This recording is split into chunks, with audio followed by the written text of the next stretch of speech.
আমাদের দেশে বোধহয় এখনো 70 থেকে 75% আপনার মানে স্বাস্থ্য খরচের আসে আমাদের নিজের পকেট থেকে দিতে হয়। এটা আমাদের আমাদের খুবই হাই। এই বাজেটের যে ইনক্রিমেন্টাল যে ইনক্রিজটা যেটা হলো, এটা কিন্তু প্রশাসনিক এবং আমলাতান্ত্রিক নিয়মিত অপারেশনাল বাজেট ব্যয় নির্বাহ করতে চলে যাবে। চাইনা আমরা একটা অফিস করলাম আর একটা সেমিনার করলাম, সেখান থেকে যে বিনিয়োগ খুব বাড়বে সেটা প্রত্যাশা করা বোধহয় বাস্তবসম্মত হবে না।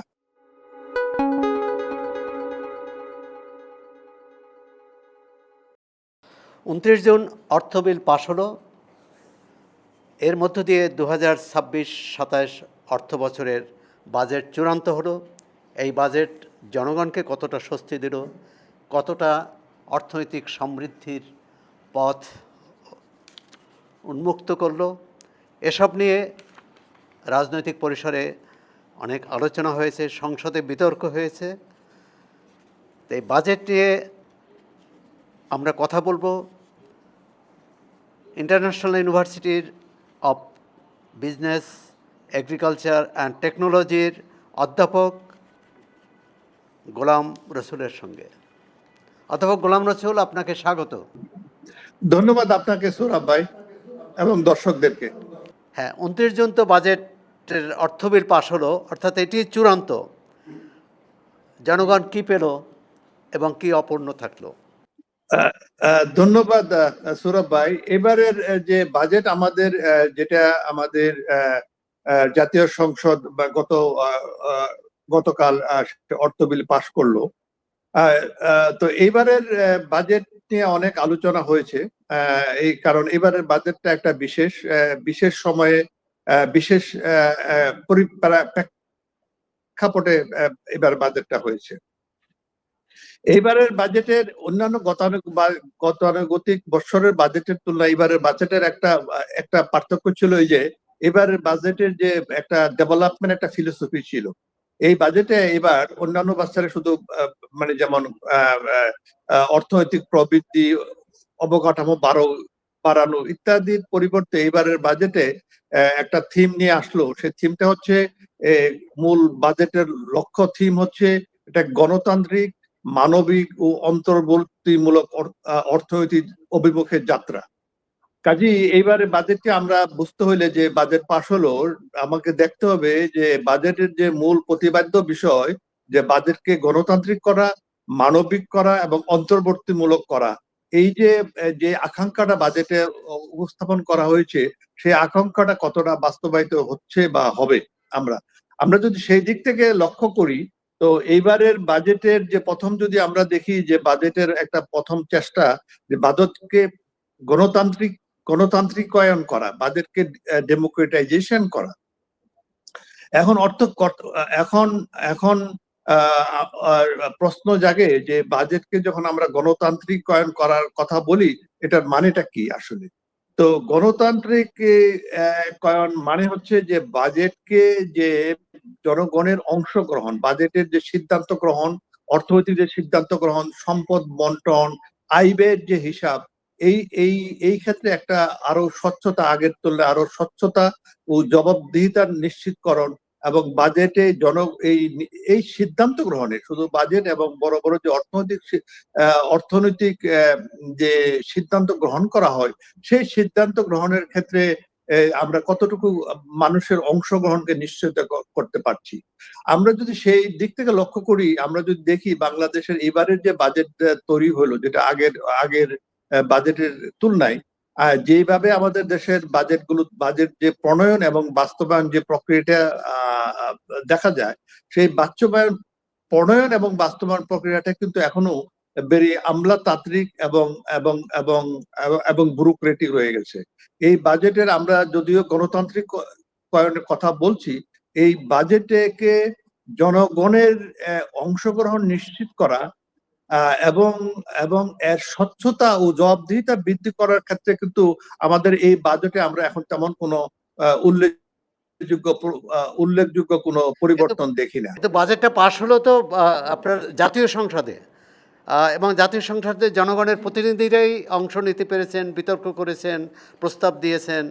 হ্যাঁ, এটা আপনি ঠিকই বলেছেন যে বাজেট তো পাশ করেছে জনগণের প্রতিনিধি সংসদ সদস্যরা, কিন্তু বাজেটের যদি আমরা অর্থনৈতিক গণতন্ত্রের কথাটা যদি বলি, এই ব্যাখ্যাটা এইটা যদি আমরা দেখতে চাই, তাহলে এই বাজেটে জনগণের প্রতিনিধিরা যে সংসদে আলোচনা কিছু করেছে, কিন্তু সার্বিকভাবে এর বাইরেও যে জনগণের যে ব্যাপক এর অংশগ্রহণ, বিশেষ করে এই বাজেট প্রণয়ন প্রক্রিয়ায় জনগণের অংশগ্রহণের কিন্তু কোনো সুযোগ ছিল না। কোনো কোনো ক্ষেত্রে আমরা দেখছি যে বিভিন্ন ব্যবসায়ী গোষ্ঠী, চেম্বার অফ কমার্স, ইন্ডাস্ট্রি, তারা কখনো কখনো যে বিভিন্ন সভায় সমিতিতে বা অর্থমন্ত্রীর সাথে আলোচনায় তাদের কিছু দাবি দেওয়া তুলেছে, কিন্তু ব্যাপক জনগোষ্ঠীর যে দাবি দেওয়া তুলে ধরার কিন্তু কোনো প্রক্রিয়া এখন পর্যন্ত আমাদের বাজেটে নাই। কারণ আমাদের বাজেট যেটা ভেবে তৈরি করা হয়, আমি একজন প্রাক্তন সরকারি কর্মকর্তা হিসেবে যা দেখেছি বা এখনো যেটা প্রচলিত আছে, এই বাজেটটা মানে কঠোর একটা মানে মানে ব্যুরোক্রেটিক প্রক্রিয়ায় সেই অর্থ মন্ত্রণালয় থেকে বিভিন্ন মন্ত্রণালয় ওদিকে দপ্তরের মাধ্যমে সেই তাদের যে আর্থিক যে আগের বছরের বাজেট কত ছিল, কত বাস্তবায়ন হয়েছে, এই বছর কতটুকু বাড়াবে, এই প্রক্রিয়ার বাইরে মানুষের যে বাজেটের যে জনগণের আকাঙ্ক্ষাকে বাজেটের বাস্তব প্রণয়নে অংশগ্রহণের কোনো সুযোগ নাই। কিন্তু এখন জনগণের প্রতিনিধিগণ যেহেতু বাজেট পাস করেছে, এর মাধ্যমে মাত্র গণতন্ত্রের একটা অংশ হচ্ছে, এবং এটা আমরা আগেও দেখেছি, আগে হয়েছে। কিন্তু আমরা যেহেতু এই বছর বলছি যে আমাদের একটা মূল প্রতিপাদ্য বিষয় হচ্ছে বাজেটকে আরো গণতান্ত্রিক করেন, ডেমোক্রেটাইজেশন করা, কিন্তু সেই ডেমোক্রেটাইজেশন করার জন্য বাজেটের প্রণয়ন এবং বাস্তবায়ন প্রক্রিয়ায় ব্যাপক জনগোষ্ঠীর বা অন্যান্য অংশগ্রহণকারীদের অংশগ্রহণের ব্যাপারে কিন্তু তেমন কোনো নতুন পদক্ষেপ নাই। কাজে এই গণতান্ত্রিকরণের পদক্ষেপটা ডক্টর গোলাম রসুল, আপনাকে একটু থামাচ্ছি। আপনি প্রক্রিয়ার কথা বলছিলেন, প্রক্রিয়ার নিয়ে আমরা ভবিষ্যতে আরও কথা বলতে পারবো, কিন্তু বাজেটে যেসব প্রস্তাব করা হলো এবং শেষ দিনে প্রধানমন্ত্রীর প্রস্তাব অনুযায়ী আয়করের সীমা বাড়ানো হলো, মুদি দোকানদার এবং ক্ষুদে ব্যবসায়ীদের উপর যে ভ্যাট আরোপ করা হয়েছিল সেটা বাতিল করা হলো, ব্যাংক হিসাব খোলার ক্ষেত্রে টিআইএন যে বাধ্যবাধকতা ছিল সেটা তুলে দেওয়া হলো। এগুলোকে কি আপনি ইতিবাচকভাবে দেখেন না? আমি এগুলোকে ইতিবাচক ভাবে দেখি। এই যেই বাজেটের যে কর সীমা বাড়ানো হয়েছে, যেটা দেখেন এটা অতি অতি সামান্য। আমাদের যে ইনফ্লেশন যেটা হয়েছে গত কয়েক বছর, আমরা যদি দেখি যে হারে ইনফ্লেশন হয়েছে, আমরা 3,75,000 থেকে এখন 4 লাখ বা কত যে আমরা কর 4 লাখই করা হয়। 4 লাখ করা হলো। এই যে আমরা যদি দেখি, এটা কিন্তু 4 লাখ টাকা যদি একজন করমুক্ত আয় সীমা হয়, তাহলে ঢাকা শহরে যদি একজন কেউ বসবাস করে, তার যদি মাসিক আয় 31,000 টাকা হয়, আমি হিসাব করে দেখেছি, তাহলে সে তাকে কর প্রদান করতে হবে। আপনি চিন্তা করে দেখেন, ঢাকা শহরে বসবাস করে একজন লোক যার মাসিক ইনকাম 30-31,000 টাকা, তার পক্ষে যদি কর দিতে হয়, তার জীবন যাপনটা কত কষ্টকর হয়ে যাবে। তাকে যে আমরা যে একটা ডিসেন্ট লিভিং এর কথা বলি, যে মানুষকে একটা ডিসেন্ট লিভিং এর সুযোগ দিতে হবে, সেটা কি সম্ভব? সেটা এখনো সম্ভব না। করমুক্ত আপনি ঠিকই বলেছেন যে যার বেতন 31,000 টাকার বেশি তাকে কর দিতে হবে, কিন্তু বাংলাদেশের তো অধিকাংশ শ্রমজীবী বা কর্মজীবী মানুষের বেতন 31,000 টাকার নিচে, তাদের জীবন কিভাবে চলবে?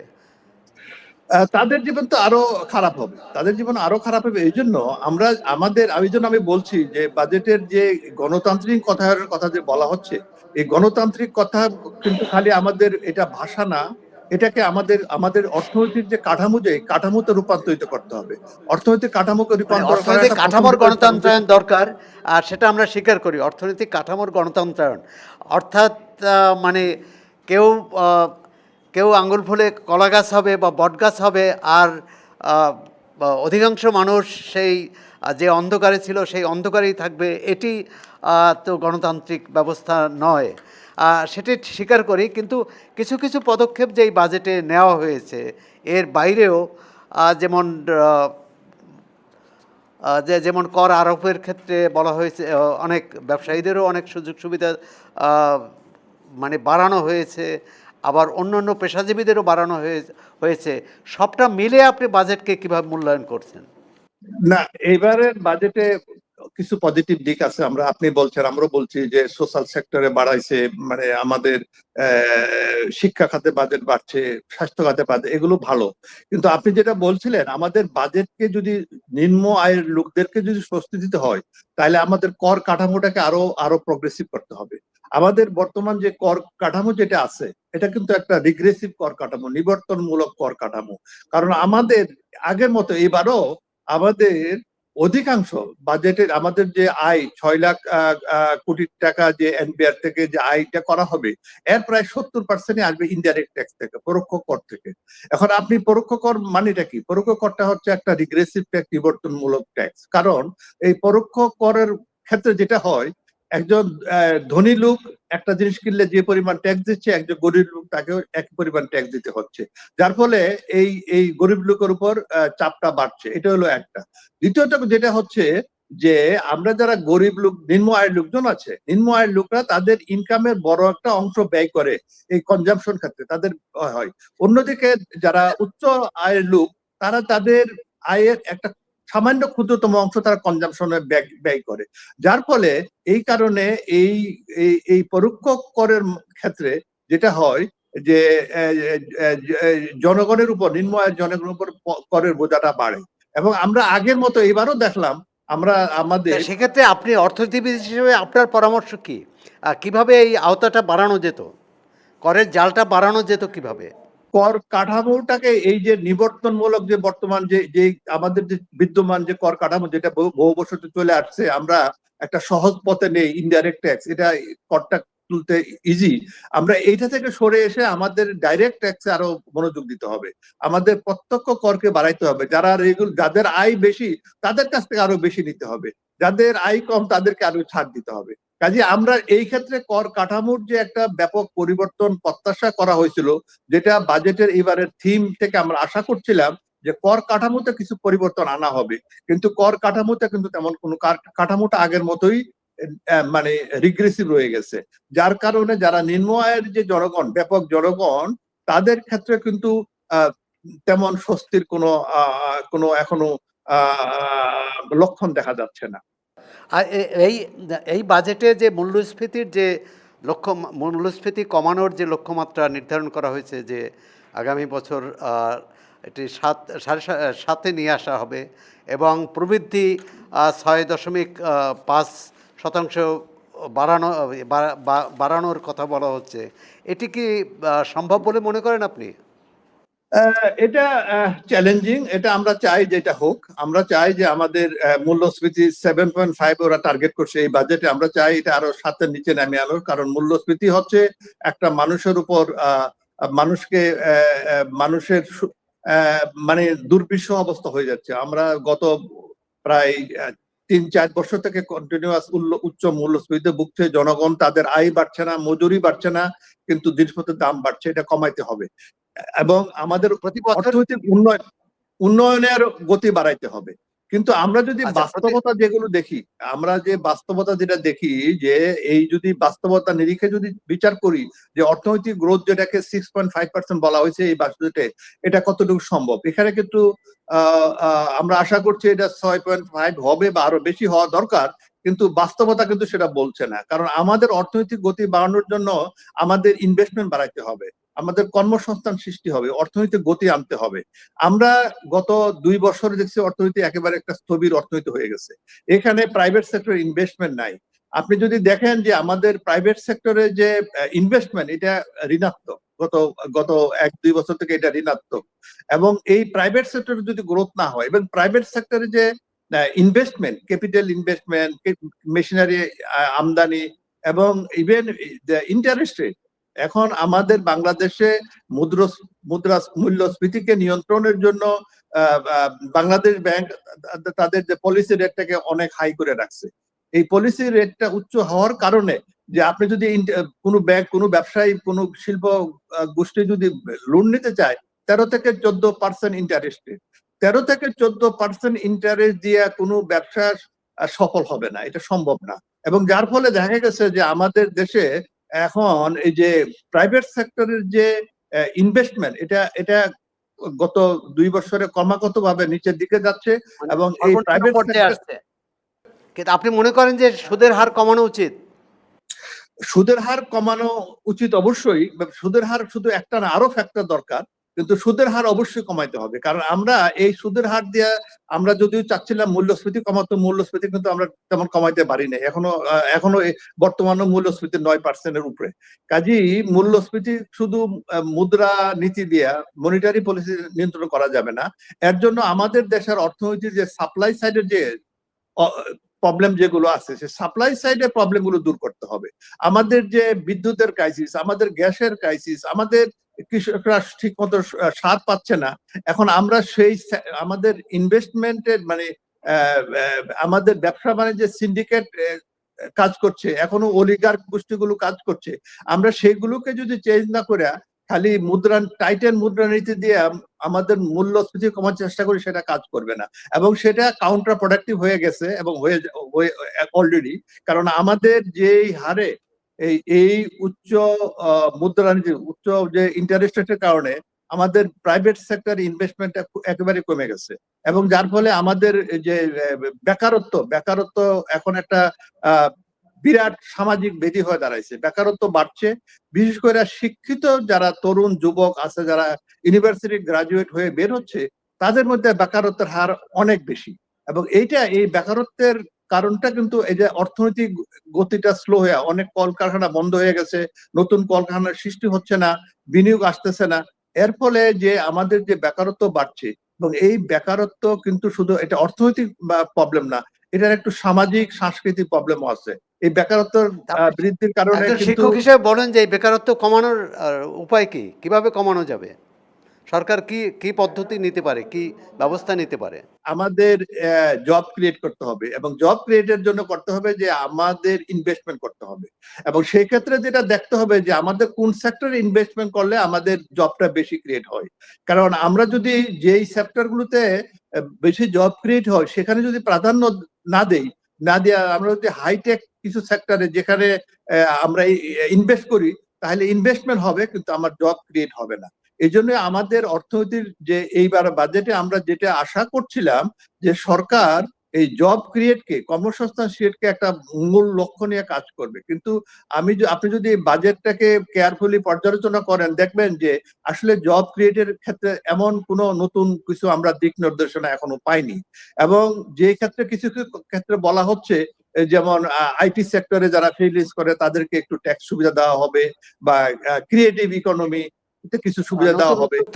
নতুন উদ্যোক্তাদের কথা বলছে, বাট এগুলি খুবই মাইনিউট স্কেলে, ভেরি ক্ষুদ্র। এগুলো দিয়ে আমাদের বেকারত্বের কোনো ব্যাপক পরিবর্তন হবে না। আমাদের বেকারত্ব দূর করার জন্য আমাদের মেইন সেক্টর যেগুলো, একটা হচ্ছে যে আমাদের এগ্রিকালচার সেক্টর, যেটা এখানে এগ্রিকালচার সেক্টর যদি গ্রোথ বাড়ে, এগ্রিকালচার যদি এমপ্লয়মেন্ট বাড়ে, তাইলে কিন্তু দারিদ্র কমে।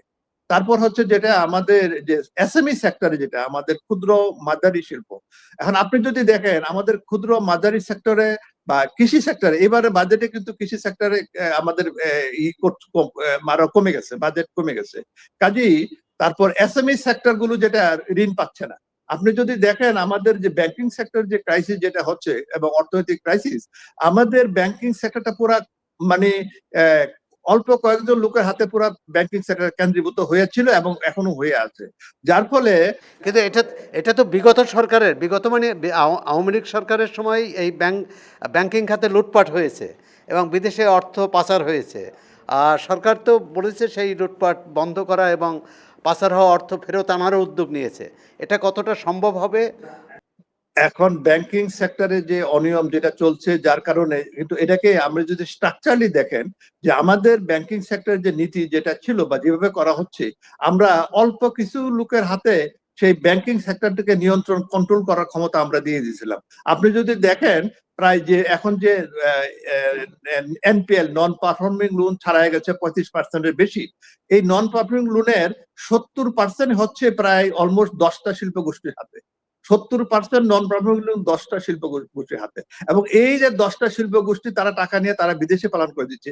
অন্যদিকে আমাদের যারা ক্ষুদ্র উদ্যোক্তা যারা আছে, ক্ষুদ্র মাঝারি শিল্প উদ্যোক্তা, এসএমই সেক্টরে যারা কাজ করে, তাদের কিন্তু কোনো টাকা নাই, তারা ঋণ পাচ্ছে না, তাদেরকে এখন 14% 15% ঋণ নিতে হচ্ছে। এখন এই যে স্ট্রাকচারটাকে ভাঙ্গা, মানে যে যারা অতীতের যে স্ট্রাকচারটা ছিল একটা অলিগার্কি, একটা সিন্ডিকেট স্ট্রাকচার, সেই সিন্ডিকেট স্ট্রাকচারে ভাঙ্গার জন্য আমরা এবার বাজেটে কি করেছি? আমরা কিন্তু তেমন কিছু করিনি।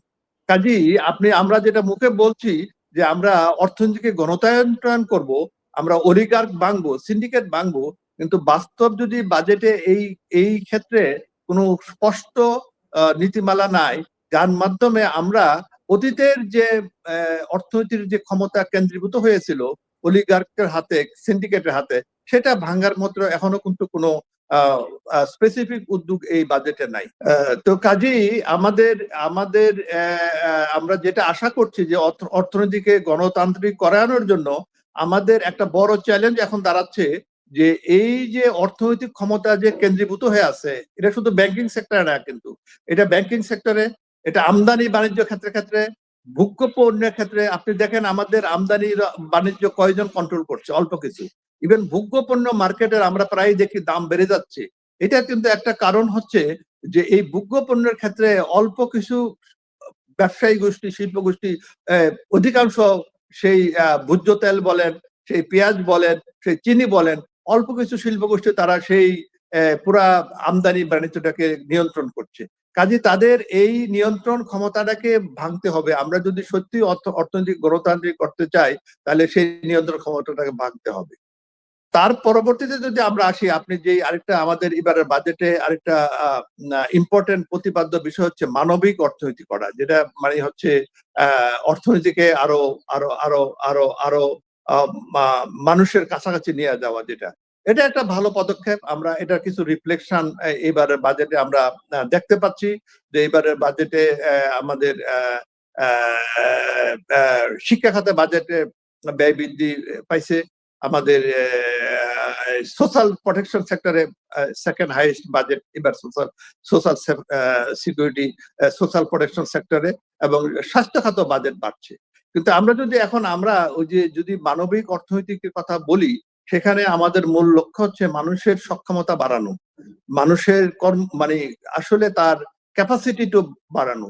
এখন আমরা আমাদের যে বাজেট এবার সোশ্যাল সেক্টরগুলোতে বাড়ছে, এটা একটা ইতিবাচক পদক্ষেপ, আমরা এটাকে অ্যাপ্রিসিয়েট করি, এটা একটা ভালো পদক্ষেপ। কিন্তু আমরা যদি এটা তুলনা করি, আমরা যদি যে আমাদের যে স্ট্যান্ডার্ড, যেভাবে যাওয়া দরকার, যেভাবে হওয়া দরকার, সেই ক্ষেত্রে কিন্তু এটা এখনো খুবই খুবই খুবই নগণ্য। যেমন আমাদের এখনো যে আমরা যে স্বাস্থ্য খাতে যে স্বাস্থ্য খাতের যে সংকটে ভুগছে, দীর্ঘদিন থেকে একটা ক্রাইসিসে ভুগছে, দেশের সাধারণ মানুষ তাদের স্বাস্থ্য সুবিধা পাচ্ছে না, এবং সরকারি হাসপাতালগুলো রোগীর ভারে জর্জরিত, ইভেন প্রাইভেট হসপিটাল গুলোতে সেখানে পুরা অনিয়ম, সেখানে কোনো নিয়ন্ত্রণ নাই, তাদের কোয়ালিটি নিশ্চিত করা যাচ্ছে না, যার ফলে এই যে আমাদের সাধারণ মানুষের যে চিকিৎসাটা, এটা একটা কঠিন হয়ে দাঁড়াচ্ছে। এবং আমাদের দেশে বোধহয় এখনো 70 থেকে 75% আপনার মানে স্বাস্থ্য খরচের আসে আমাদের নিজের পকেট থেকে দিতে হয়। এটা আমাদের খুবই হাই। ইভেন আমাদের সাউথ এশিয়ার কনটেক্সটও, ইভেন শ্রীলঙ্কা, ইভেন নেপালের তুলনায় আমরা, ভারতের তুলনায় আমরা অনেক পিছিয়ে আছি। কাজে আমরা এইসব সেক্টরে যে প্রগ্রেসটা দেখছি আর্থিক বাজেটের, এটা প্রশংসনীয় উদ্যোগ। কিন্তু আমার যে মনে হয় যে আমরা যদি এটাকে মানবিক, যে বাজেটের যে লক্ষ্য মানবিক করা, তাহলে এই সেক্টরে আমাদেরকে আরো আরো আরো আরো বেশি উদ্যোগী হইতে হবে, আরো নিয়ন্ত্রণ করতে হবে। এবং যার কারণে যেটা হচ্ছে, আমাদের স্বাস্থ্য খাতের এই দুর্বিষহ অবস্থার কারণে আমাদের দেশের 8 থেকে 10 লাখ লোক বিদেশে চলে যাচ্ছে। তারা 6 থেকে 7 বিলিয়ন ডলার বিদেশে ব্যয় করছে, কিন্তু দেশের স্বাস্থ্য ব্যবস্থার উন্নয়নে তেমন সেইভাবে কোনো সিস্টেমেটিক উন্নয়নটা এখনো হয়নি। কাজেই এই যেই বাজেটের যে আমরা প্রগ্রেসটা দেখলাম, এটা এটার এই বাজেটের যে ইনক্রিমেন্টাল যে ইনক্রিজটা যেটা হলো, এটা কিন্তু প্রশাসনিক এবং আমলাতান্ত্রিক নিয়মিত অপারেশনাল বাজেট ব্যয় নির্বাহ করতে চলে যাবে। এই ক্ষেত্রে যে আহ, কোন সামগ্রিক উন্নয়নের ক্ষেত্রে তেমন কোনো উদ্যোগ আহ, আহ, ভূমিকা রাখবে কিনা, এটা এটা এটা চিন্তার বিষয়।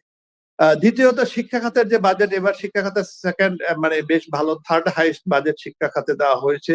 কিন্তু সেখানেও আমাদের একটা জিনিস দেখার বিষয় যে শিক্ষাকে আসলে কি করে আরো শিক্ষার মাধ্যমে আমার এটাকে প্রোডাক্টিভ ক্যাপাসিটি বাড়ানো, সেই ক্ষেত্রে এখনো নাই। আমরা জাতীয় বিশ্ববিদ্যালয়ের প্রচুর গ্রাজুয়েট তৈরি করছে, যে জাতীয় বিশ্ববিদ্যালয়ের যে ভাইস চ্যান্সেলর সাহেব নিজেই বলেছেন যে আমাদের এই গ্রাজুয়েটটা করছে, এর এর এর কত পার্সেন্ট কাজ পাচ্ছে তারা, কোনো একদিকে এটা বেকারত্ব বাড়াচ্ছে, কর্মক্ষম উৎপাদনশীলতা বাড়াচ্ছে না। এবং আমাদের বাজেটে এবার একটা জিনিস দেখলে বোঝা যাবে যে আমরা যে বাজেট বাড়ছে, সেটা কিন্তু বাড়ছে মূলত উচ্চশিক্ষা এবং মাধ্যমিক উচ্চশিক্ষা ক্ষেত্রে। প্রাথমিক শিক্ষা ক্ষেত্রে কিন্তু বাজেটের তেমন বেশি কোনো পরিবর্তন হয়নি। কিন্তু আমাদের আমরা যদি রিয়েলি শিক্ষা খাতে কোনো ব্যাপক পরিবর্তন করতে চাই, তাহলে কিন্তু প্রাথমিক শিক্ষাতে আমাদের ব্যাপক বিনিয়োগ করতে হবে।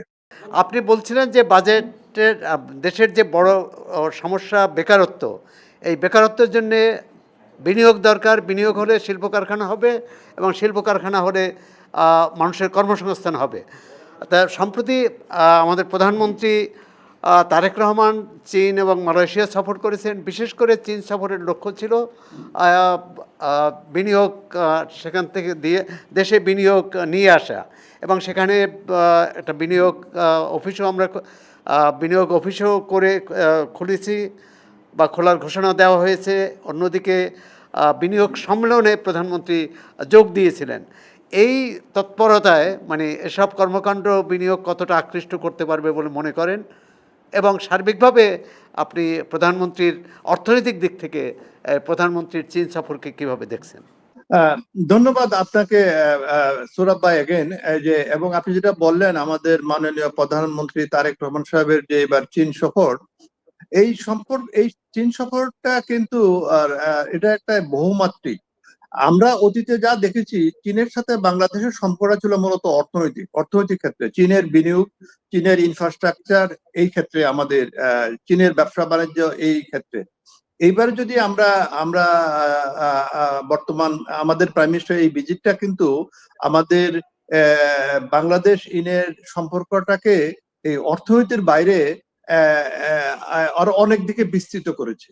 এর মধ্যে অফকোর্স বিনিয়োগ একটা অর্থনৈতিক আছে, আমি বিনিয়োগটা আসবো। এর আগে আমি যদি এইবার সফরের একটা মানে মেইন উল্লেখযোগ্য দিকটা খেয়াল করি, আমরা অতীতে যেমন অর্থনৈতিক সম্পর্ক মূলত চীন ছিল আমাদের মোস্ট ইম্পর্টেন্ট ইকোনমিক পার্টনার, আমরা ট্রেডিং পার্টনার, আমাদের ইনভেস্টমেন্ট, আমাদের বিনিয়োগ, ইনফ্রাস্ট্রাকচার।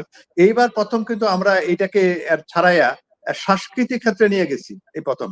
এবার একটা এমইউ সাইন হয়েছে বাংলাদেশ এবং চীনের মধ্যে, যে এই যে চীনের চীনা ভাষাটাকে আমাদের দেশের শিক্ষাক্রমে অন্তর্ভুক্ত করা বিভিন্ন ক্ষেত্রে। এই জন্য মানে চাইনিজ ল্যাঙ্গুয়েজকে আমাদের বাংলাদেশের শিক্ষাক্রমের অন্তর্ভুক্ত করা, এটা কিন্তু একটা ব্যাপক একটা নতুন, এবং যেটা অর্থনীতির বাইরে যায় একটা সাংস্কৃতিক ক্ষেত্রে নতুন। মানে এটাকে আপনি ইতিবাচক ইতিবাচক বলছেন, মানে এটা বিনিয়োগ বাড়াতে এটা সহায়তা করবে। হয়তোবা করবে, কারণ চায়নার ইকোনমি এখন সেকেন্ড লার্জেস্ট ইকোনমি। আমাদের ছেলেমেয়েরা চায়না পড়াশোনা করতে যাচ্ছে, চাইনিজ সাথে আমাদের ব্যবসা বাড়ছে। সেই ক্ষেত্রে চাইনিজ ল্যাঙ্গুয়েজ শেখাটা ইম্পর্টেন্ট।